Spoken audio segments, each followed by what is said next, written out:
क्या है बद्रीनाथ धाम के 6 महीनों तक बंद रहने का कारण? मंदिर बंद होने पर भी क्यों नहीं बुझती इस मंदिर की अखंड ज्योति?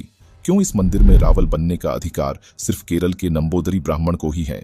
आखिर क्या है इस मंदिर की मूर्ति की रोचक कहानी? आखिर क्यों वसुधारा झरने का पानी पापियों के ऊपर नहीं गिरता? बद्रीनाथ में मौजूद भीम पुल का आखिर क्या है रहस्य?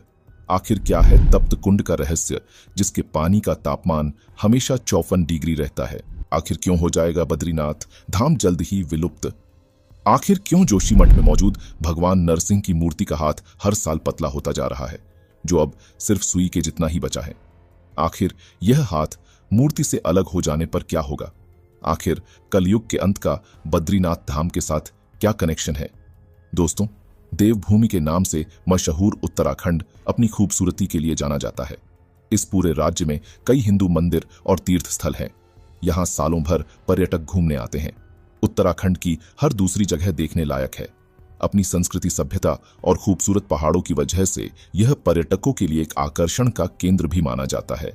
कहते हैं कि क्षीर सागर में श्री हरि विष्णु माता लक्ष्मी के साथ शेषनाग पर रहते हैं, जिसे बैकुंठ धाम कहा जाता है, जहां वही पुण्य आत्मा जाती है जिसने अपने जीवन से मोक्ष की प्राप्ति कर ली होती है। क्या आपको पता है कि इस धरती पर भी एक ऐसी जगह है जिसे दूसरा बैकुंठ धाम कहा जाता है? इस धरती पर जिस धाम को दूसरे बैकुंठ धाम के रूप में जाना जाता है, वो उत्तराखंड यानी देवभूमि में मौजूद है, जहां हर साल लाखों श्रद्धालु बड़ी आस्था और श्रद्धा से दर्शन करने आते हैं। उत्तराखंड के चमोली जनपद के अलकनंदा नदी पर स्थित है बद्रीनाथ धाम। हिंदुओं के 4 प्रमुख धामों में से एक है। बद्रीनाथ धाम से जुड़ी यह मान्यता है कि जो आए बद्री वो न आए औदरी। इसका मतलब है कि जो व्यक्ति जीवन में एक बार बद्रीनाथ के दर्शन कर ले, उसे दोबारा माता के गर्भ में नहीं जाना पड़ता है। यहां पर दर्शन करने से प्राणी जन्म और मृत्यु के चक्र से मुक्त हो जाता है, यानी कि उसे मोक्ष की प्राप्ति हो जाती है। दोस्तों, हम सभी जानते हैं कि सनातन धर्म में पूजा पाठ के दौरान शंख बजाने का विशेष महत्व है। यही नहीं, किसी भी शुभ काम को शुरू करने से हिंदू धर्म के अनुयायी शंख जरूर बजाते हैं। सनातन धर्म में शंख का इतना महत्व होने के बाद भी शंख और चक्रधारी भगवान विष्णु के मंदिर में ही शंख नहीं बजाया जाता है। जी हां, हम बात कर रहे हैं बद्रीनाथ धाम की। दरअसल बद्रीनाथ में पूजा अर्चना के समय कभी शंख नहीं बजाया जाता है।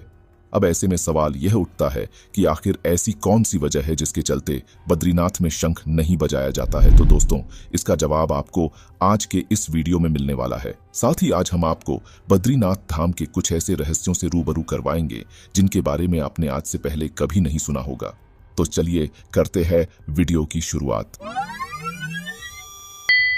दोस्तों, बद्रीनाथ धाम के रहस्यों को जानने से पहले सबसे पहले हम बात करते हैं बद्रीनाथ धाम के निर्माण के बारे में, जिसको लेकर अलग अलग तरह की बातें की जाती है। कुछ जानकारों का कहना है कि बद्रीनाथ धाम की स्थापना भगवान नारायण के द्वारा की गई थी। आपको शायद यह नहीं पता होगा कि बद्रीनाथ धाम पहले भगवान शिव का स्थान हुआ करता था, जिसमें भगवान शिव अपने पूरे परिवार के साथ इस धाम में निवास करते थे। लेकिन एक बार जब भगवान विष्णु ध्यान करने के लिए कोई विशेष स्थान ढूंढ रहे थे, तो उन्हें यह स्थान दिखाई दिया और वे इस स्थान की ओर आकर्षित हो गए। और यह सब जानते हुए कि यह स्थान उनके आराध्य भगवान शिव का है, तो वे इस स्थान को भगवान शिव से कैसे मांगते। इसीलिए उनके मन में एक लीला करने की आई। उन्होंने एक बालक का रूप ले लिया और वे जोर जोर से रोने लगे, जिसे देखकर कुछ देर बाद माता पार्वती की उन पर नजर गई। लेकिन वह बालक चुप नहीं हो रहा था, और जब माता पार्वती उनको अंदर लेकर आई तो भगवान शिव समझ गए कि यह नारायण की लीला है। भगवान शिव ने कहा कि तुम इसे छोड़ दो, यह बालक स्वयं ही चुप हो जाएगा। लेकिन माता पार्वती नहीं मानी और नारायण रूपी बालक को अंदर सुलाने के लिए ले आई। तभी भगवान नारायण के मन में एक और लीला करने की आई और उन्होंने धाम का अंदर से दरवाजा बंद कर लिया। और जैसे ही भगवान शिव अंदर जाने का प्रयास करते हैं, तो भगवान नारायण ने कहा कि प्रभु, मुझे यह धाम पसंद आ गया है। आप सभी केदारनाथ में वास करें और मैं इसी धाम में रहकर अपने भक्तों को दर्शन दूंगा। और तभी से भगवान शिव ने भगवान नारायण को वरदान दिया था कि लोग आज से नारायण को बद्रीनाथ के नाम से भी जानेंगे। और तभी से ही भगवान शिव केदारनाथ में चले गए। इसलिए ही इस धाम को चारों धामों में प्रमुख माना जाता है। बद्रीनाथ मंदिर के संबंध में पौराणिक मान्यताओं के अनुसार इसका निर्माण ब्रह्मादि देवताओं के अनुरोध पर भगवान विश्वकर्मा ने कराया था। चलिए अब हम एक एक करके बद्रीनाथ धाम से जुड़े हुए तमाम रहस्यों से पर्दा उठाते हैं। नंबर 1, बद्रीनाथ मंदिर में मौजूद मूर्ति से जुड़ा रहस्य। बद्रीनाथ मंदिर में भगवान विष्णु की मूर्ति की पूजा की जाती है। यह मूर्ति 1 मीटर लंबी है, जिसे शालिग्राम से निर्मित किया गया है और इसके बारे में मान्यता है कि इसे आदि गुरु शंकराचार्य जी ने 7वीं शताब्दी में अलकनंदा नदी से निकालकर स्थापित किया था और यह मूर्ति भगवान विष्णु की स्वयं प्रकट हुई प्रतिमा में से एक मानी जाती है। दरअसल 6वीं शताब्दी के आसपास इस मंदिर की सुरक्षा के लिए कोई भी सैनिक तैनात नहीं थे, इसलिए हुडों और बौद्धों के डर से पुजारियों ने इस मंदिर की मूर्ति को सुरक्षित रखने के लिए अलकनंदा में फेंक दिया था। सैकड़ों वर्षों के बाद जब शंकराचार्य बद्रीनाथ पहुंचे, तब उन्होंने पुजारियों से मूर्ति के बारे में पूछा तो उन्होंने बताया कि मूर्ति को सैकड़ों वर्ष पहले हमारे पूर्वजों ने हूणों के डर से अलकनंदा में फेंक दिया था और हमें यह ज्ञात नहीं है कि उन्होंने कौन सी दिशा में मूर्ति को अलकनंदा में डाला था। इतना सुनते ही शंकराचार्य ने ध्यान लगाया और अलकनंदा की ओर चल पड़े और अचानक से नारद कुंड में कूद गए। यह देखकर पुजारियों में हाहाकार मच गया, क्योंकि नारद कुंड का काफी विशाल भंवर था जिसमें किसी का जिंदा बचना मुश्किल लगता था। लेकिन शंकराचार्य देव पुरुष थे, जब वह बाहर आए तो उनके हाथ में बद्री विशाल की मूर्ति थी। शास्त्रों के अनुसार इस मंदिर के बारे में बताया गया है कि इस मंदिर में विराजमान भगवान नारायण की पूजा 6 महीने इंसान और 6 महीने देवता करते हैं। नंबर 2, हर साल केदारनाथ की तरह ही 6 महीने के लिए बंद होते हैं इस मंदिर के कपाट। हर साल केदारनाथ धाम के कपाट भाई दूज के दिन 6 महीने के लिए बंद कर दिए जाते हैं। इसके बाद अक्षय तृतीया पर खुलते हैं। कपाट बंद होने की तिथि की घोषणा विजयदशमी के दिन होती है और कपाट खुलने की घोषणा महाशिवरात्रि के दिन की जाती है। वहीं बद्रीनाथ धाम के कपाट आमतौर पर केदारनाथ धाम के 2 दिनों बाद खुलते हैं। अब आप में से ज्यादातर लोग सोच रहे होंगे कि बद्रीनाथ धाम के कपाट 6 महीने के लिए बंद क्यों कर दिए जाते हैं। तो दोस्तों, आपकी जानकारी के लिए बता दें कि बद्रीनाथ धाम उत्तराखंड के चमोली जिले में है और हर साल अक्टूबर से नवंबर के महीनों में यहां पर तेज बर्फबारी शुरू हो जाती है। इसके कारण आवागमन के रास्ते बाधित हो जाते हैं। इस कारण से हर साल बद्रीनाथ धाम के कपाट को बंद कर दिया जाता है। वहीं बद्रीनाथ के कपाट बंद होने के बाद उनकी पूजा जोशीमठ के नरसिम्हा मंदिर में स्थित बद्री विशाल उत्सव मूर्ति के तौर पर चलती है। नंबर 3, नहीं बुझती है इस मंदिर की अखंड ज्योति। बद्रीनाथ मंदिर के बारे में यह एक आश्चर्यजनक तथ्य है कि 6 महीने के लिए मंदिर बंद होने के समय यहां जलाई जाने वाली अखंड ज्योत 180 दिनों से भी अधिक बिना तेल और बाती के लगातार जलती रहती है। जी हां दोस्तों, जब मंदिर के कपाट बंद किए जाते हैं तो उस समय पुजारी यहां पर एक अखंड ज्योति जलाते हैं और जब 6 महीने के बाद दोबारा से कपाट खोले जाते हैं तो यह अखंड ज्योति सभी को जलती हुई ही मिलती है, जो आज भी वैज्ञानिकों के लिए किसी रहस्य से कम नहीं है। नंबर 4, बद्रीनाथ धाम के ब्राह्मणों से जुड़ा रहस्य। 7वीं शताब्दी में आदि शंकराचार्य ने नारायण की मूर्ति को नारद कुंड से निकालकर यहां स्थापित किया था और उन्होंने यह परंपरा शुरू की थी कि उत्तर भारत में दक्षिण के ब्राह्मण और दक्षिण भारत में उत्तर के ब्राह्मण पुजारी बने। इससे संस्कृतियों का आदान प्रदान होगा। यही वजह है कि बद्रीनाथ मंदिर में केरल के नंबूदरी ब्राह्मण ही रावल बन सकते हैं। रावल बनने के लिए जरूरी शर्त है कि वह ब्रह्मचारी हो, वह संस्कृत और वेदों का ज्ञान रखता हो। रावल बनने से पहले नायब रावल बनाया जाता है ताकि सारी परंपराओं का सही ज्ञान हो जाए। इनका चयन बद्रीनाथ मंदिर समिति करती है। इसके अलावा दोस्तों, सबसे हैरान करने वाली बात तो यह है कि बद्रीनाथ मंदिर में मौजूद मूर्ति को कोई सामान्य व्यक्ति स्पर्श नहीं कर सकता है, केवल पुजारी ही मूर्ति को स्पर्श कर सकते हैं। वैसे तो बद्रीनाथ मंदिर की कई परंपराएं और मान्यताएं चौंकाने वाली हैं। ऐसी ही एक परंपरा है यहाँ के रावल यानी मुख्य पुजारी से जुड़ी हुई है, जिन्हें साल में 2 बार स्त्री वेश धारण करना पड़ता है। रावल पूरे साज श्रृंगार के बाद ही मंदिर में प्रवेश करते हैं। अब आप में से ज्यादातर लोग सोचेंगे कि आखिर पुजारी को ऐसा क्यों करना पड़ता है, तो चलिए इसके पीछे का कारण हम आपको बताते हैं। दरअसल बद्रीनाथ मंदिर में भगवान विष्णु अपने 24 स्वरूपों में से एक नर नारायण रूप में विराजमान है। नारायण के साथ ही लक्ष्मी जी की पूजा होती है। साथ में गणेश जी, कुबेर और उद्धव के भी विग्रह हैं। लक्ष्मी जी का मंदिर बाहरी हिस्से में है। विजयादशमी के आसपास मंदिर के कपाट बंद कर दिए जाते हैं। इसके बाद वसंत पंचमी के दिन कपाट खुलने की तारीख मुहूर्त देखकर तय की जाती है। सामान्य तौर पर अप्रैल माह में मंदिर के कपाट खोले जाते हैं। इस बीच रावल को कपाट खोलने और बंद करने की परंपरा का निर्वहन करना होता है। हिंदू परंपरा और संस्कृति के अनुसार पुरुष किसी पर स्त्री को नहीं छूता। ऐसे में रावल को लक्ष्मी जी की सखी पार्वती का रूप धारण करना होता है। वह सखी बनकर जाते हैं और लक्ष्मी जी के विग्रह को मंदिर में लाते हैं। इस बीच उन्हें स्त्रीवेश धारण करना पड़ता है। नंबर 5, बद्रीनाथ में पिंडदान से जुड़ा रहस्य। दोस्तों, ऐसा कहा जाता है कि पांडवों ने बद्रीनाथ धाम में ही अपने पितरों का पिंडदान किया था। यही वजह है कि आज भी बद्रीनाथ के ब्रह्मकपाल क्षेत्र में लोग दूर दूर से अपने पितरों का पिंडदान करने आते हैं। कहते हैं कि इस स्थान पर पिंडदान करने से पितरों की आत्मा को नरक लोक से मुक्ति मिल जाती है। स्कंद पुराण में ब्रह्मकपाल को फलदायी पितरकारक तीर्थ माना गया है। ब्रह्मा जी जब स्वयं के द्वारा उत्पन्न शतरूपा की सुंदरता पर मोहित हो गए थे, तब शिव ने अपने त्रिशूल से उनका 5वां सिर काट दिया था, जिससे शिवजी को ब्रह्म हत्या का पाप लगा था। भगवान शिव को भी इसी स्थान पर ब्रह्मा की हत्या के पाप से मुक्ति मिली थी। नंबर 6, बद्रीनाथ धाम में मौजूद वसुधारा झरने से जुड़ा रहस्य। बद्रीनाथ धाम से तकरीबन 4 किलोमीटर की दूरी पर वसुधारा झरना मौजूद है, जो आज के समय में कई रहस्यों को अपने अंदर समेटे हुए है। इस झरने का पानी तकरीबन 400 फीट की ऊंचाई से नीचे गिरता है, जो देखने में काफी मनमोहक लगता है। ऐसा बताया जाता है कि पांडव महाभारत युद्ध के बाद इसी वसुधारा के रास्ते से होकर स्वर्गारोहिणी यात्रा के लिए गए थे। 5 पांडवों में से सहदेव ने इसी वसुधारा के निकट अपने प्राण त्यागे थे। इस वसुधारा झरने का पानी हर किसी व्यक्ति पर नहीं गिरता। इस झरने का पानी मन में पाप रखने वाले व्यक्ति के ऊपर कभी नहीं गिरता। इस झरने का पानी पापियों के शरीर को नहीं छूता है। जो सच्चे मन व सात्विक भावना से यहाँ की यात्रा करता है, जिसका मन पवित्र होता है, जो पुण्य आत्मा होता है, उसी के ऊपर इसकी बूंदें गिरती है। ऐसा कहा जाता है कि जिस किसी के ऊपर इसका जल गिरता है वह पुण्य आत्मा होती है, वह उसे मोक्ष का अधिकारी माना जाता है। इतनी अधिक ऊंचाई से गिरते झरने के पानी की बूंदें दूर से अति मनमोहक नजर आती हैं। नंबर 7, बद्रीनाथ धाम में मौजूद भीमपुल से जुड़ा रहस्य। बद्रीनाथ धाम से कुछ ही दूरी पर भीमपुल मौजूद है, जो पर्यटकों के लिए आज आकर्षण का केंद्र बना हुआ है। पहाड़ों से अलग जिस तरह से एक शिला रखी गई है, वो हर किसी को हैरान कर सकती है, लेकिन इस शिला का संबंध महाभारत काल से जुड़ा हुआ है। ऐसी मान्यता है कि स्वर्ग की यात्रा के समय द्रौपदी व पांडव रास्ते में सरस्वती नदी को जब पार न कर सके, तो महाबली भीम ने एक बड़ी सी शिला को उठाकर नदी के दोनों छोर पर रख दिया व आगे जाने का मार्ग प्रशस्त किया।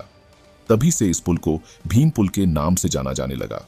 सबसे हैरान करने वाली बात तो यह है कि इतनी बड़ी शिला को भीम ने केवल अपनी उंगलियों की मदद से उठा दिया था, जिसका प्रमाण आज भी आपको इस शिला पर देखने को मिलता है।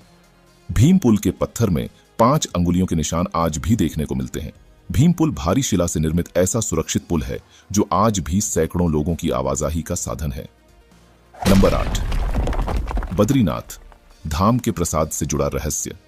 दोस्तों, बद्रीनाथ धाम में श्रद्धालुओं को दिया जाने वाला प्रसाद भी अपने आप में एक विशेष मान्यता रखता है, क्योंकि बद्रीनाथ धाम पहुंचने वाले श्रद्धालुओं को तुलसी का प्रसाद वितरित किया जाता है। बद्रीनाथ धाम में सबसे ज्यादा तुलसी का प्रसाद ही चढ़ाया जाता है। इसके पीछे का सबसे बड़ा कारण यह है कि तुलसी बद्रीनाथ के आसपास के इलाकों में बहुतायत में पाई जाती है। स्थानीय लोग इसे केवल भगवान को अर्पित करने के लिए ही तोड़ते हैं। बद्रीनाथ आने वाले श्रद्धालु इस प्रसाद को अपने घरों ले जाते हैं। इसकी खासियत यह है कि यह ठंडी जलवायु में ही उगती है और इसकी खुशबू महीनों तक बनी रहती है। नंबर 8, बद्रीनाथ में मौजूद तप्त कुंड का रहस्य। दोस्तों, वैसे तो बद्रीनाथ मंदिर चारों ओर से बर्फ से ढके पहाड़ों से घिरा हुआ है, लेकिन यहां से कुछ दूरी पर एक ऐसा कुंड स्थित है जहां पर ठंड के बावजूद भी इसका पानी हमेशा गर्म रहता है। इसका नाम तप्त कुंड है। इसे भगवान सूर्यदेव का निवास स्थल भी माना जाता है, क्योंकि पौराणिक मान्यताओं के अनुसार जब भगवान सूर्यदेव को भक्षाभक्षी की हत्या का पाप लगा था, तो उन्होंने इस पाप की मुक्ति के लिए नारायण से उपाय पूछा था। तब नारायण ने भगवान सूर्यदेव को बद्रीनाथ धाम में मौजूद एक कुंड के अंदर तपस्या करने को कहा था। तभी से इस कुंड को सूर्यदेव का निवास स्थान माना जाने लगा। यह कुंड हमेशा पानी से भरा हुआ रहता है। इस कुंड के आसपास का तापमान हमेशा 9 से 10 डिग्री रहता है। यह तापमान इतना कम होता है जिससे नल का पानी भी आराम से जम सकता है, लेकिन इस कुंड के पानी का तापमान हमेशा 54 डिग्री रहता है, जो कि काफी गर्म होता है। ऐसी मान्यता है कि इस कुंड में स्नान करने वाले प्रत्येक व्यक्ति को शरीर से संबंधित चर्म रोग से हमेशा हमेशा के लिए मुक्ति मिल जाती है। इस कुंड की हैरान करने वाली बात तो यह है कि इस कुंड को बाहर से छूने पर इसका पानी काफी गर्म लगता है, लेकिन नहाते समय कुंड का पानी शरीर के तापमान के समान हो जाता है, जिससे इस कुंड में स्नान करने से शरीर जलता नहीं है। यह काफी हैरान करने वाली बात है कि जहां आसपास का तापमान इतना ठंडा होता है कि जहां पर नल का पानी भी जमकर बर्फ बन जाए, लेकिन इस कुंड के पानी का तापमान हमेशा 54 डिग्री रहता है। नंबर 9, बद्रीनाथ धाम के रास्तों से जुड़ा रहस्य। दोस्तों, बद्रीनाथ धाम को सबसे पवित्र धामों में से एक माना जाता है, लेकिन बद्रीनाथ धाम पहुंचना इतना भी आसान नहीं है। इसके लिए श्रद्धालुओं को कई तरह की समस्याओं का सामना करना पड़ता है, क्योंकि बद्रीनाथ धाम जाने के लिए जो रास्ते बनाए गए हैं वो काफी जटिल है। बद्रीनाथ धाम जाने के लिए पहाड़ों को काटकर रास्ते बनाए गए हैं, जिसके चलते हर समय यहाँ पर खतरा बना रहता है, क्योंकि कभी भी सड़क पर चट्टान का बाहरी टुकड़ा आकर गिर सकता है, जिससे किसी की भी जान जा सकती है।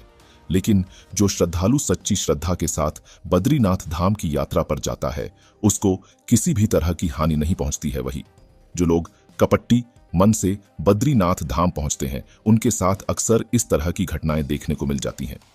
अगर देखा जाए तो आज से 100 साल पहले जो बद्रीनाथ धाम जाने के लिए रास्ते हुआ करते थे, वो आज के समय तैयार की गई सड़कों से कहीं ज्यादा जटिल और खतरनाक हुआ करते थे, क्योंकि आज के समय में लोग संसाधनों की मदद से बद्रीनाथ धाम पहुंच जाते हैं।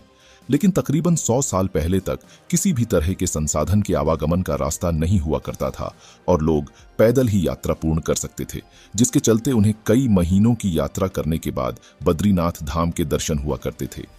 इस वीडियो में आपको जो बादलों की तरह धुआं उठता दिखाई दे रहा है, यह धुआं नहीं है, बल्कि यह भूस्खलन के दौरान उत्पन्न हुई धूल है।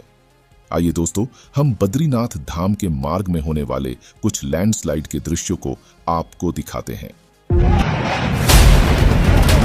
अरे पकड़ मत करो।